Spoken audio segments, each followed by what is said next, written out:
Children, during our last lecture, we discussed about the open and closed circulatory system and their differences. After that, we discussed about the three types of blood vessels, that is the arteries, veins and the capillaries. Now today we are going to start with our new topic, that is human heart. When we are beginning this, I must remind you that in your current syllabus of class 10th, you are also studying the human heart. But here, children, you will find some many differences, and please keep writing them down side by side.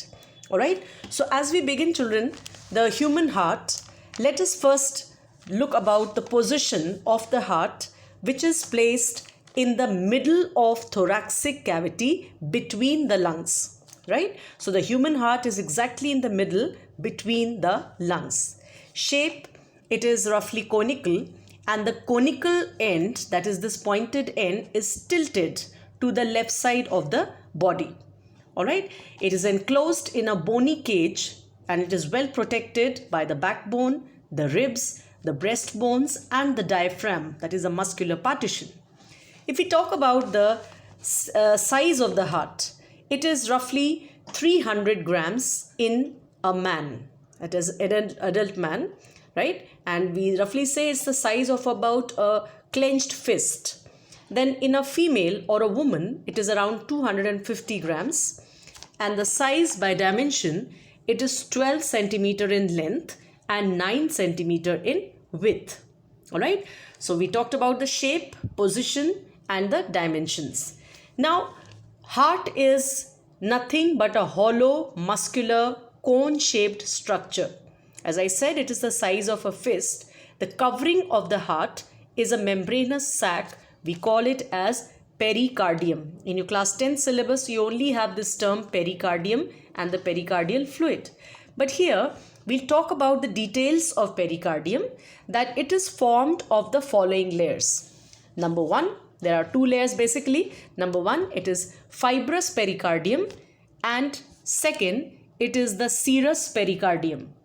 Fibrous pericardium, it is the tough, loosely fitted, inelastic sac around the heart. It is made up of tough, white fibrous tissue, right?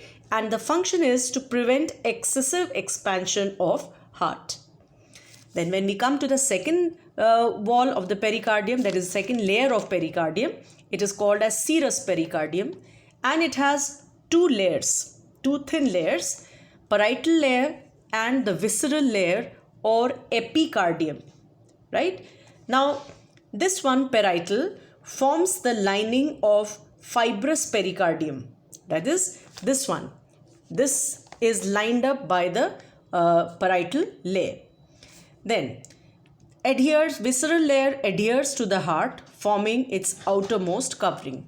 So that means the innermost, middle and the outermost, if we talk in this way, right? So here between the parietal and visceral layers of serous pericardium is present the pericardial fluid. So I hope you have understood, children, that here, that is, if I just show you, if this is the heart, I just now told you there are two layers, right? The outer and the inner. So here the outer is fibrous pericardium, right? And the inner is serous pericardium. Now serous is also of two layers, that is parietal and visceral. So visceral is the inner one, right? Parietal is the outer and visceral is the inner. Now coming to function of pericardium, that is the membrane of the heart, protection from injury, mechanical shocks and against the friction. And the fluid, that is pericardial fluid, keeps the heart moist. Alright, now coming to the external structure of the heart. The external structure, we all know, children, that the human heart is four-chambered. Alright, it consists of two auricles or atria and the two ventricles or the ventria. Auricles are, it's like this. This side, we'll say it is the left side of the body that we are studying. Suppose this is somebody's body and the heart his left side. So this is the left auricle. This would be the right auricle. So the auricles, they are the upper two portions or chambers of heart. Whereas ventricles are the lower two chambers, that is the left ventricle and the right ventricle.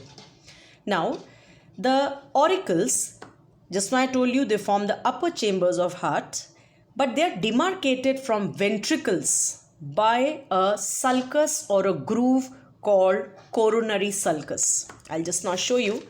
Look at this diagram in the textbook.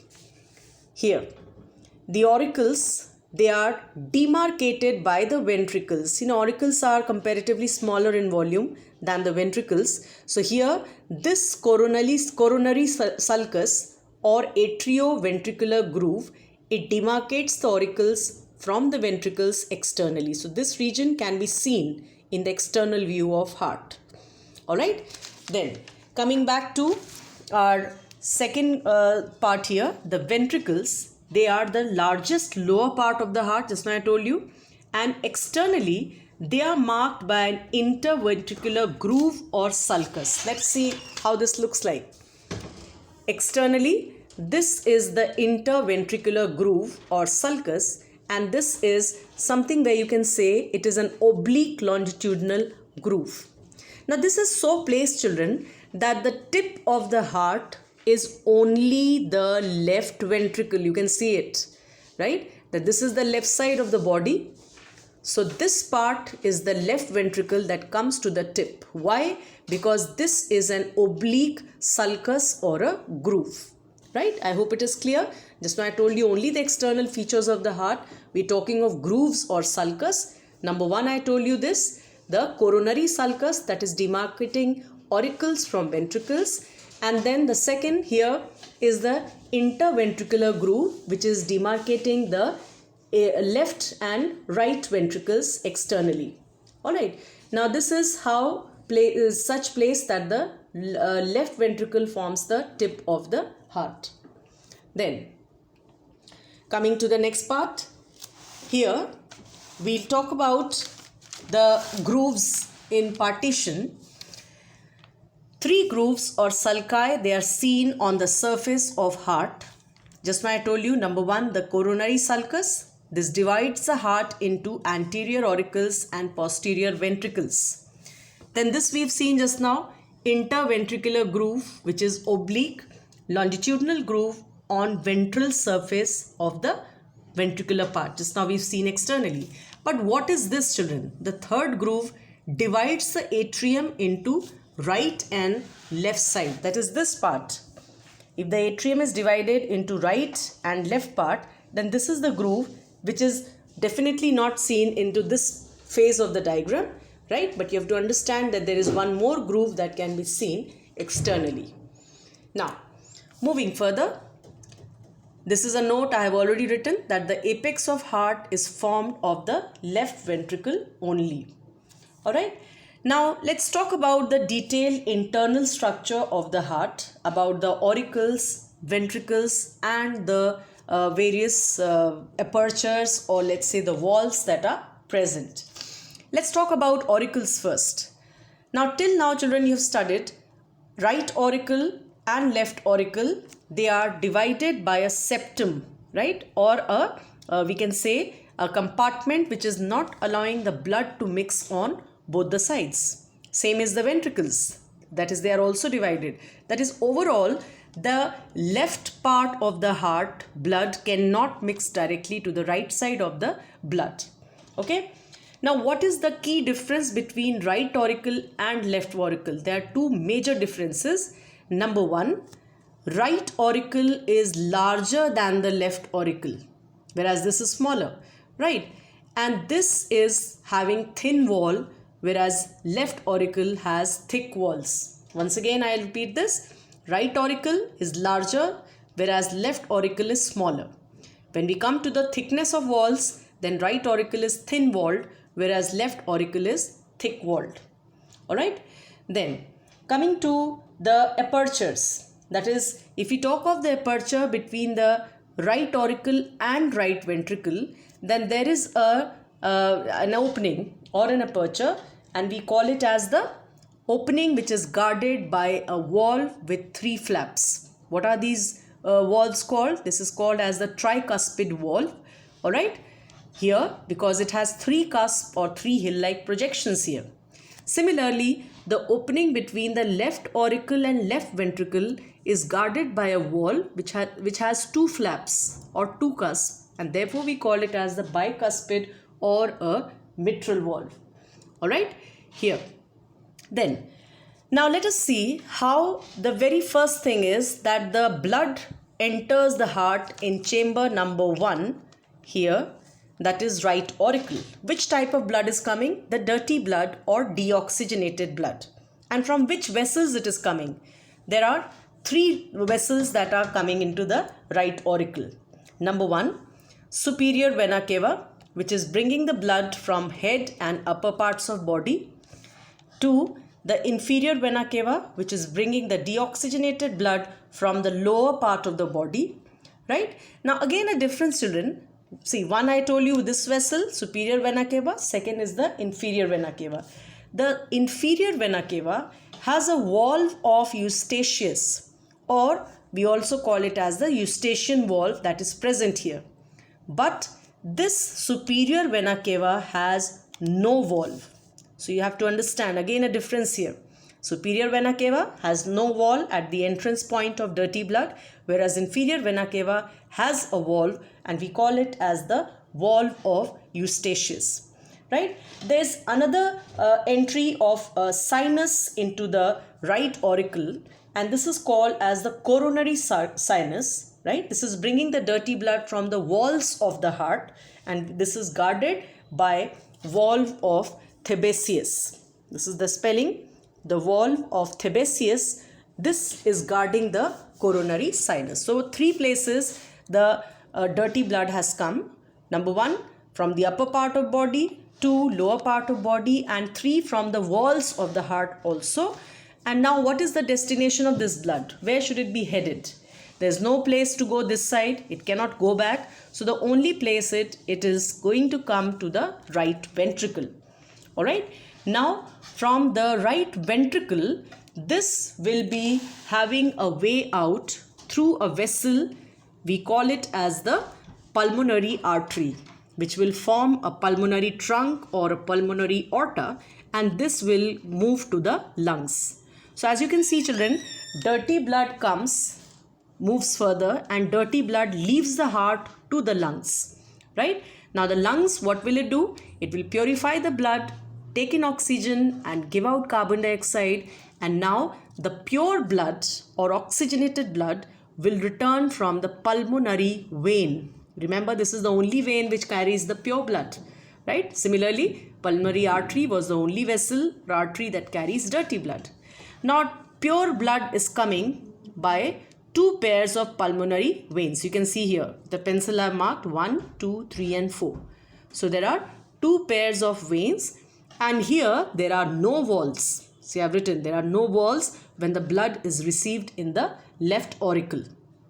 Alright. Now here the left auricle further sends the blood to the left ventricle through the bicuspid or the mitral valve. Okay. And now finally, when the way out through the left ventricle is the aorta or the largest artery, or what we call as the aortic arch. You can see this, right? Through this, the pure blood is supplied throughout the body and every part of our cell. Alright, children. So you have to first understand here the movement of the blood and the direction. So if I number wise, if I write them, RA is number 1 because it received the dirty blood, sent it to RV, that is the right ventricle. This, it went to the lungs. Alright. Then came back. How did it go to the lungs? Through the pulmonary artery. And then it came back to chamber number 3, that is the left auricle, through the pulmonary veins, where it came to the left ventricle, and now finally it is ready for distribution to the whole part of body. Right? Now let us talk of certain relevant terms here. Like first is chordae tendineae. Right? Now what are chordae tendineae, children? Here you have heard this word in class 10. These are inelastic bands of collagenous tissue which prevent the pushing back of flaps of tricuspid valve into the atrium when ventricles are contracting. That is, they prevent the backflow of blood from ventricle into the right auricle. That is from here. Chordae tendineae, if I show it here in the diagram, look at this. These are bands of collagenous tissue, right? And this is how they hold the valve in position in such a way that the blood should not go back in this backflow from ventricle to the right auricle. Okay, I hope you've understood till here, children. We haven't done much of very new things, except that here we have done with the walls of the heart in detail, right? And here we have discussed the journey of the movement of blood. And yes, here we talked about the external grooves. This was new to you at this part. And also what forms the apex of heart, that's only the left ventricle. Okay. Now coming to the great blood vessels. What are great blood vessels? I'm sure this word again has been not introduced in class 10th. Great blood vessels, they are blood vessels that enter or leave the heart. That is, every place where the vessel is entering and leaving the heart, right? It's called a great blood vessel. Let's see where. There are 4 regions. Into right atrium, what all things are coming, bringing the blood? Just now we discussed superior vena cava, inferior vena cava, and the coronary sinus. This is returning the dirty or deoxygenated blood from the heart wall. Left atrium, that is here. What is bringing the blood here? 2 pairs of pulmonary veins. So just now we saw 2 pairs of pulmonary veins are bringing the oxygenated blood, and they did not have any walls. Now here, the third one is from left ventricle, right? From the left ventricle, that is here. Left ventricle, right? Where is this receiving the blood from? It is receiving the blood from the left auricle. But it is directing the blood to the third great blood vessel, which is pulmonary trunk or the pulmonary aorta, which is carrying the deoxygenated blood to the lungs. That means here, we're talking of this region, right? This is carrying the dirty blood to the lungs through the pulmonary trunk or the pulmonary aorta. So this is the third great area of blood vessel. And finally, the last area is this, that is from the left ventricle. It is supplying pure blood to the aorta, which is distributing it to entire part of body. So from the left ventricle, it is the aortic arch which carries the oxygenated blood to all parts of body, right? So here we talked about the vessels. Now coming about the cardiac wall. Cardiac means the wall of the heart. And this will be, yes, common to auricles and the ventricles. So the cardiac wall has 3 layers. Outer is the thin layer or epicardium. Middle is the muscular layer or myocardium. See here, it's all with the alphabet M, right? Myocardium or muscular or the middle layer, and this is formed of the cardiac muscles. And the inner is delicate layer or endocardium. So always remember, epi is the outer part, cardium is common to all words. You can see cardium common to all 3 words, and endo is the inner and myo is the middle. All right. Now we come to the beating of the heart, children, and there are 2 terms. Again, these are not new. You're very much aware of these terms. We call it as systole and diastole. Systole is just the other word of contraction, right, of various compartments of the heart, that is auricles and ventricles, whereas diastole means to relax. All right. So what is cardiac cycle, children? The sequence of events that are taking place in the heart during the completion of one heartbeat. You can see the sequence of events which take place during the completion of one heartbeat is called a cardiac cycle. And there are following events which occur in a sequence. Now this is a very important topic that I am going to start, and a very new topic, children. So please listen it very carefully, right? The following events, they occur in a very sequential manner. So you can't change the sequence. Please remember, we have to keep the span of time limit in our mind, because at the end we'll add up the time. Alright. So what are the sequences, children? In first sequence, it is joint diastole or generic pause. The second is atrial or auricular systole. Third, auricular diastole. Fourth, ventricular systole. And fifth is ventricular diastole and joint diastole. So let us see this. First one, diastole. Just now I told you, you have to understand diastole as relaxation. Now remember, children, our heart has been such made that auricles, they work and rest together. That is, when they are, we can say relaxing. Never say expanding, children. We'll not say the word expanding. Only relaxing or contracting. So relaxation, right, means diastole, and contraction means systole. And auricles work and rest together, and ventricles work and rest together. So when I'm saying joint diastole, right, it means the entire phase of the heart is in a phase of generic pause. Alright, this is an overall pause which is of 0.4 seconds, and the whole heart is almost relaxing. Blood flows into right and left auricles. At this part, children, this is the step 1. The right auricle, blood is coming from superior and inferior vena cava and coronary sinus, and left auricle, it is coming from the pulmonary veins. So that means blood is filling both the chambers of the auricles in the first phase of heart, and this is for 0.4 seconds. Now at the end of this phase comes the atrial systole, and the duration of this is 0.1 to 0.15 seconds. At this time, what happens? Because the blood has already filled up the auricles in the previous phase, now here the auricles, they contract together, right? So obviously, when they are contracting together, the blood will be pumped to the ventricles. That is, from RA, the blood comes to RV, and from LA, the blood comes to LV. That means, in short, the blood moves to the ventricles, right? So phase 2 is over. Now, the third is auricular diastole.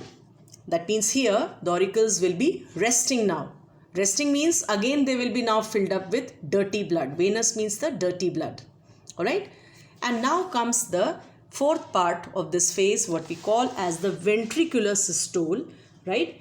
And this is with the onset of atrial diastole here. Now what happens here, children? In the ventricular systole, you have to understand that the ventricles are contracting. And here the pressure of blood rises. The blood pressure in the ventricles, it rises. And now with a sharp sound, the bicuspid and tricuspid valves, they are shut here. The tricuspid valve and the bicuspid valve, they are immediately shut with a sharp sound. And this is the first sound of the heart that we hear, the lub sound. This is the first heartbeat. We can say the first heart sound of the heartbeat here. And this is, remember, lub is a longer and a lower pitched sound. Alright. Now with this here, what happens? The valves are shut here. That means the blood cannot come back. Right? They cannot come back to right auricle or left auricle. So what is the only destination? From here it will move to lungs, and from here it will move to the artery. So ultimately the aortic and the pulmonary valves, they open up and the blood gets ready for movement. Alright. And the last one is the ventricular diastole and the joint diastole. In this, all the chambers of the heart are in diastole, that is relaxation. Right? In this, semilunar valves, they close. Which semilunar valves means? Semilunar valves, children, are the valves half moon shaped at the exit of the pulmonary artery and the aorta. Alright? They close and now they produce a low pitched sound, that is short pitched sound, but a sharp sound, and we call it as a dub sound. So this is short but sharp. Alright. So this is the difference between the lub sound and the dub sound. And we know, children, that two sounds make one heartbeat, lub and dub sound. So remember why this is the difference. Here it was a closure of tricuspid and bicuspid wall, whereas here it is the closure of semilunar walls of the pulmonary or we can say exit, whereas the aortic arch, all right, the pulmonary artery and the aorta. Coming next to the time duration, as I just now told you, we'll add up together. So now we know, children, heartbeats in a normal human being, they are around 72 per minute. So each heartbeat or a cardiac cycle longs for around 0.88 second. And what is the distribution of this? Just now we saw joint diastole here is of 0.4 seconds. Then auricular systole or atrial systole is 0.1 to 0.15 seconds, and ventricular systole is for 0.3 seconds. So if you add up here, add up all of these, 0.4, 0.1 and 0.3, you get a total of cardiac cycle that is 0.8 seconds. Alright, so I hope this is very clear, children, and this is a very important topic. As I told you, definitely you have to learn everything in all the phases, learn the sequential manner of these phases one after the other and what is happening in each. Alright, coming to our last topic for the day, it is definition of cardiac output or heart output. It is the amount of blood pumped by the heart into the aorta in 1 minute. That is, from here, when the blood will be pumped out to the whole body, then how much blood is being pumped out into the aorta, right, is called as cardiac output. That is how much in 1 minute. So we know that the heartbeats are around 72 times per minute and pumps out around 70 ml of blood during each heartbeat. All right. Now here, cardiac output has a formula, that is stroke volume into heartbeat. That is 70 to 72 times per minute. This is what you're taking as an average, and this totals for around 5 liters. Right? This is around 5 liters. You're talking 70 ml in one heartbeat. So with 72 heartbeats, you can imagine that comes down to around 5 liters blood being pumped out by the heart in 1 minute. The total volume of blood present in the whole body is around 6.8 liters. All right. And the cardiac output during mild exercises like walking increases from 5 liters to around 11 liters. That is, this much heart is being pumped out in a minute, right, to the aorta. Then during vigorous exercises, it gets even higher to around 25 liters, the cardiac output. And in a trained athlete, this amounts to around 40 liters per minute, right? Because the body has been so adapted that there is a greater amount of blood output by the heart to the aorta. Then, cardiac output is directly proportional to 3 things: the size of organism, the amount of blood entering the heart, and the metabolic rate. That is, greater the size of organism, greater the cardiac output. Similarly, greater the metabolic rate, greater the cardiac output. Or more the amount of blood entering the heart, obviously more the blood will be coming out. But here it is indirectly proportional to the age and peripheral resistance. Alright, so that means age, if it is less, cardiac output would be more, in young children especially. Similarly, if age is more, cardiac output would be less. Then what is peripheral resistance? It's a new word we are talking about. So let's talk what it is. Peripheral resistance is the resistance that is offered by the wall of blood vessels to the passage of blood, especially the arterioles. Alright, so here we'll stop with the cardiac output, as I just said, children. Then let's see what all things we have discussed today. From the beginning, I started with the topic of human heart, the dimensions, the wall about the wall, pericardium, details about the wall and the function, the external structure of the heart, various grooves or sulcus seen in external region, then the internal regions of the heart, various walls, right? chordae tendineae, the great blood vessels in each compartment, right? And then we talked about the cardiac wall. Cardiac cycle, it's a very, very, very important topic, children. Please learn this very nicely, and you should know the breakout, why it is coming to 0.8 second. All right. And then what is cardiac output, or what you also call as the heart output. So we stop here, children. In my next class tomorrow, we'll be starting with the new topic, that is heart rate. Thank you.